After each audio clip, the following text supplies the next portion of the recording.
یہ واقعہ صرف ایک قتل کی خبر نہیں، یہ انصاف، غیرت اور لالچ کے بیچ پسی ہوئی ایک عورت کی آخری چیخ ہے جسے اس کے شوہر کی شہادت کے بعد اس کے اپنے دیوروں نے مار ڈالا کیونکہ وہ اب ان کے مفاد کی راہ میں رکاوٹ بن چکی تھی۔ میاں والی کے ایک خاموش گلی میں ایک گھر میں عدت پوری ہونے کے بعد ایک بیوہ عورت نے سر اٹھایا۔ شوہر کی شہادت کا غم ابھی تازہ تھا لیکن قسمت نے اسے سوگ منانے کی بھی مہلت نہ دی۔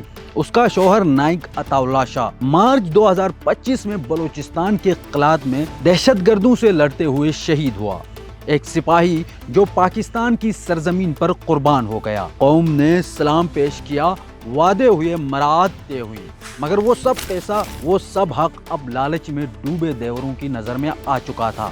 عدت ختم ہوئی اور اسی شام اس بیوہ کے گلے پر ہاتھ رکھ دیے گئے۔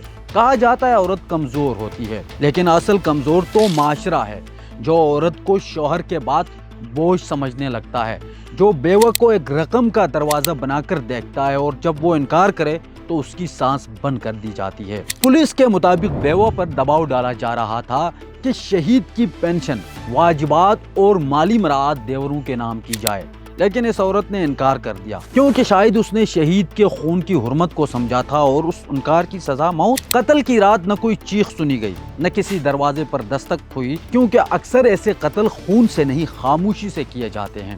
پولیس نے مقدمہ درج کر لیا ہے، ملزمان فرار ہیں۔ جی ہاں، وہی دیور جو کل تک کندھے پر کفن رکھنے والے تھے آج قاتل ہے۔ یہ کہانی صرف میاں والی کی نہیں، یہ کہانی ہر اس بیوہ کی ہے جو اپنے شوہر کی قربانی کے بعد خاندان کی ہوس کا شکار بن جاتی ہے۔ یہ قانون، معاشروں اور ہم سب کے لیے سوال ہے کہ ایک بیوہ جو عدت کے بعد زندگی کی نئی شروعات کا خواب دیکھ رہی تھی، اس سے کیوں ہمیشہ کے لیے خاموش کر دیا گیا؟ شہیدوں کی بیویاں ریاست کی ذمہ داری ہوتی ہے، نہ کہ خاندان کی جاگیر، اور جب تک ہم ان کے تحفظ کو سنجیدہ نہیں لیں گے، ایسے قاتل صرف لاشیں نہیں، قوم کا ضمیر بھی قتل کرتے رہیں گے۔ مزید ایسے معلوماتی سٹوریز کے لیے دیکھتے رہیے لفظ ڈیجیٹل۔